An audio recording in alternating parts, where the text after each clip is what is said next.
Hoy kayo ha, matulog na kayo. Papatayin ko ng wifi. Buti na lang may data ako. Wala ng wifi. Nanay naman, ang aga-aga eh. Hi babe.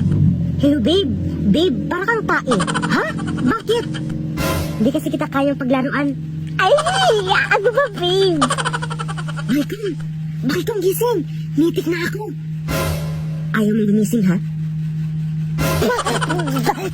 Ang asim. Natutulog ang tao eh. Kalbo ka. Ang ingay-ingay nila. Hindi pa pala sila natulog. Manda kayo sa akin. Andiyan na si nanay, matulog na tayo. Ano ba? Di pa kaya tulog?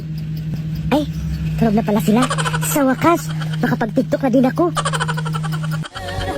She's smiling like she used to smile way back then. She's feeling like she used to feel way back when they tried.